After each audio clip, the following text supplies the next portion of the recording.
नर्मदेहर छत्तीसगढ़ के रहने वाले गुहा परिवार के आयुष गुहा, सोनाली गुहा व मोनाली गुहा ने इतिहास रचा है। इन्होंने 10 लाख लोगों को साइबर क्राइम की जानकारी देकर एक नया कीर्तिमान स्थापित किया है।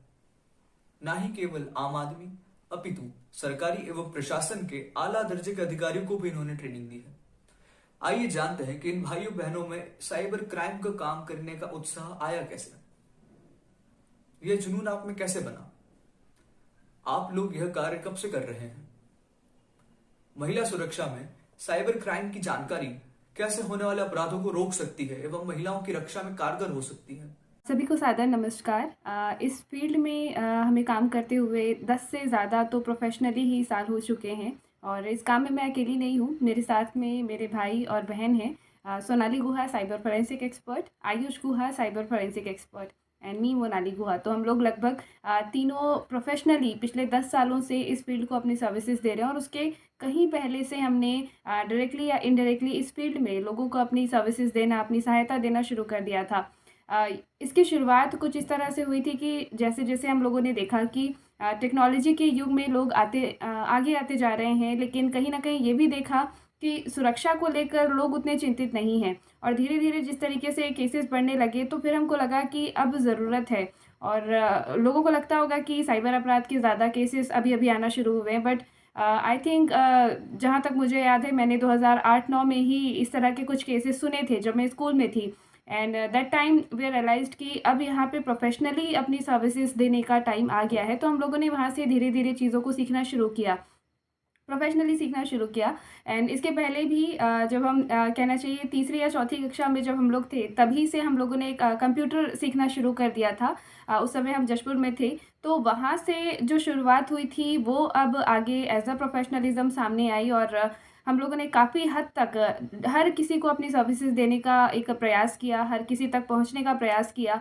10 लाख लोगों को अब तक हम निःशुल्क ट्रेनिंग दे चुके हैं साइबर सुरक्षा की और लक्ष्य यही है कि जल्द से जल्द हम पूरे छत्तीसगढ़ को, हर एक राज्य को, हर एक यूनियन टेरिटरी को, पूरे भारत को विश्व का सबसे सुरक्षित और साइबर लिटरेट नेशन बनाएं। और इसके अलावा हमारा ये भी लक्ष्य है कि जितने भी तरह के साइबर क्राइम हो रहे हैं हम उनकी संख्या को कम करें, यानी कि हम जितना ज़्यादा लोगों को अवेयर करेंगे उतने ज़्यादा चांसेस हैं कि साइबर अपराध अपने आप कम होते जाएंगे। तो ये एक तरीका। दूसरा होता है इन्वेस्टिगेशन में, तो उसके ज़रिए भी हम डिफरेंट डिपार्टमेंट्स को मदद करते हैं। मैं specifically Chhattisgarh state police academy और स्टेट एडमिनिस्ट्रेशन एकेडमी में ऑफिसर्स की ट्रेनिंग कंडक्ट करती हूँ और कई केसेस में उनकी मदद करती हूँ। अगर हम एज एन एग्रीगेट देखें तो सोनाली दी एंड आयुष भाई एंड मैंने, हम तीनों ने मिलकर 17-18 हज़ार से ज़्यादा केसेस पर काम किया हुआ है, लोगों की मदद की है। क्योंकि हर क्राइम रिपोर्ट नहीं होता और कहीं ना कहीं लोगों के मन में भी अलग अलग तरह की चिंताएं होती हैं कि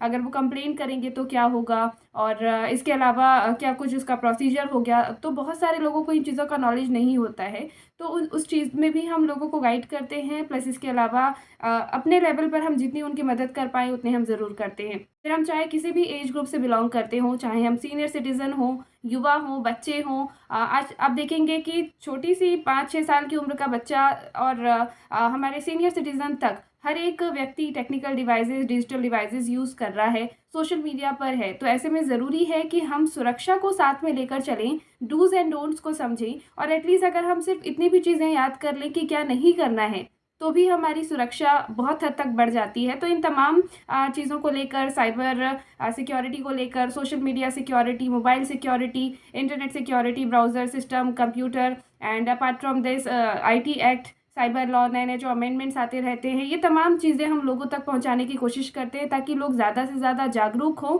और उनके साथ एटलीस्ट ठगी ना हो पाए। और ये बहुत अच्छा लगता है कि जब लोग हमें अपडेट करते हैं कि मैम आपसे हमने ट्रेनिंग ली थी और इस तरह का कोई कॉल हमारे पास आया था और हमने उनकी जो भी साजिश थी उसको इम्प्लीमेंट होने नहीं दिया, हमारे साथ साइबर क्राइम होने से बच गया, या हमने लोगों को भी और 1-2 लोगों से आपके बारे में शेयर किया, इन्फॉर्मेशन बताई, तो उनके साथ अपराध नहीं हुए।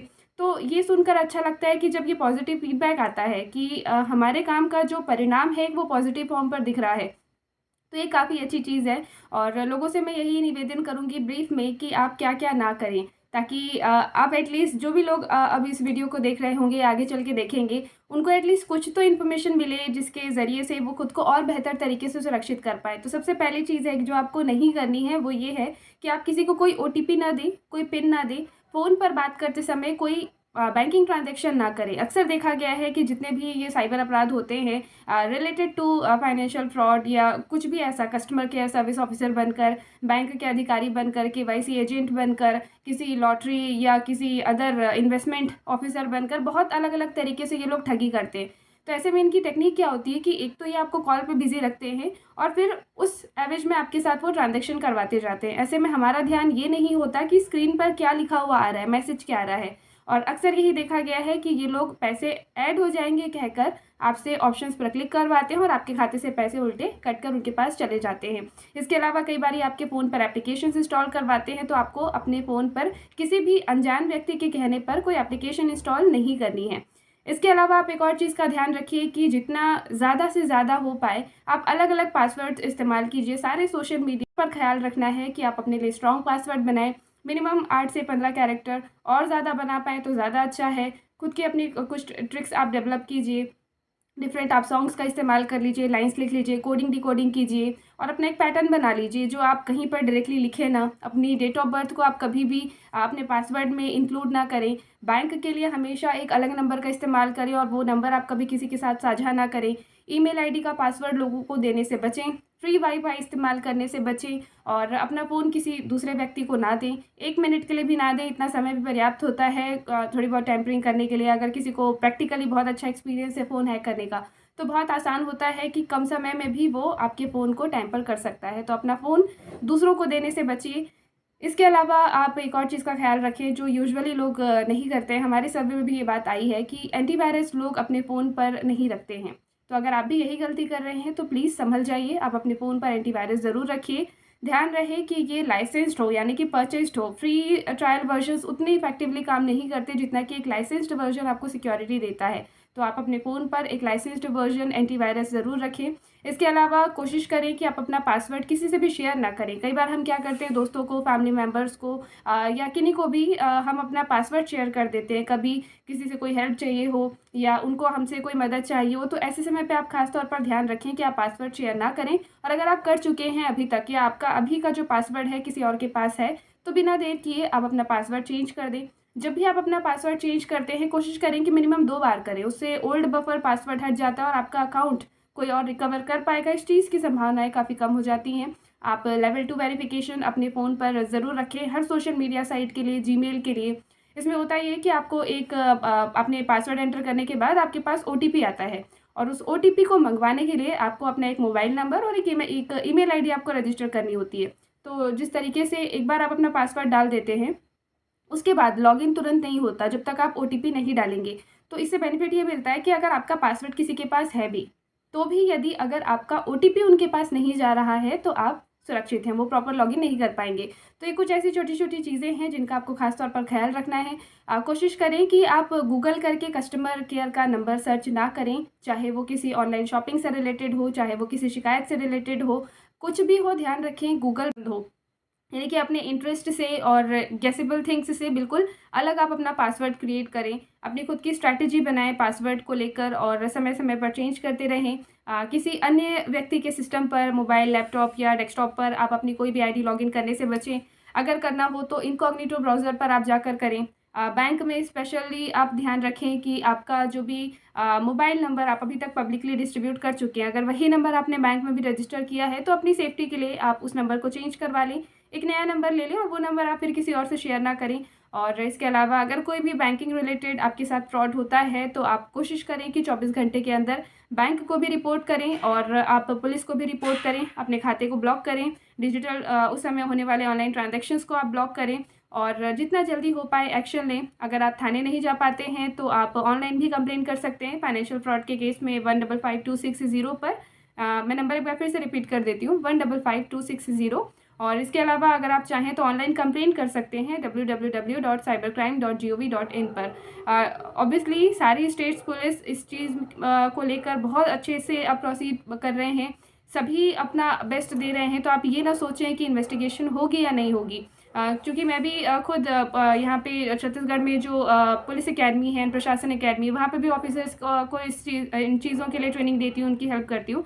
सो I can see that dedication की कितनी शिद्दत के साथ और कितनी सिंसियरिटी से वो इन सारे केसेस पे वर्क करते हैं। तो लोगों के मन में एक जो भ्रांति है कि हम कंप्लेंट करेंगे तो पुलिस कंप्लेंट नहीं लेगी या इस पर एक्शन होगा या नहीं होगा, ये सारी चीज़ों को अब आप भूल जाएं। ये बदला हुआ भारत है and I can assure you कि जब आप कंप्लेंट करेंगे तो डेफिनेटली आपको न्याय मिलेगा।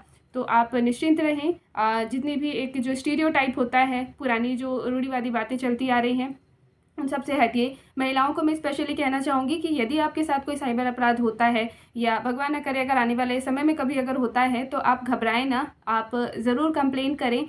कई बार ऐसा भी हमने ऑब्जर्व किया है कि महिलाएं अपने ही घर में डिस्कस नहीं कर पाती या बता नहीं पाती। कई अलग अलग रीजंस होते हैं। कई बार घर वाले ही सपोर्ट नहीं करते हैं या उन्हीं से डांट पड़ जाती है या उनको लगता है कि सोसाइटी में नाम खराब होगा या XYZ, बहुत सारे रीजंस होते हैं।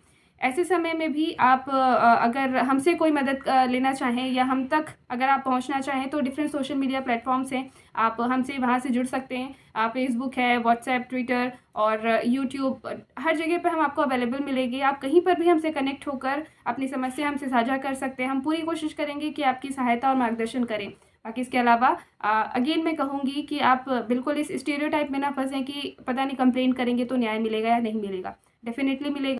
सारे डिपार्टमेंट्स एंड एजेंसीज़ बहुत अच्छे से इस फील्ड में काम कर रहे हैं और आने वाले समय में निश्चित तौर पर मुझे लगता है कि जिस तरीके से हम अभी अवेयरनेस क्रिएट कर रहे हैं, डिफरेंट डिपार्टमेंट्स इसके लिए वर्क कर रहे हैं, आने वाला भविष्य सुनहरा ही होगा। आप भी उसमें कंट्रीब्यूट करें। जितने भी युवा हैं मैं उनसे यही एक्सपेक्टेशंस रखती हूँ कि वो भी इस फील्ड में आगे आएँ और देश को अपनी सेवाएँ दें। धन्यवाद। जय हिंद।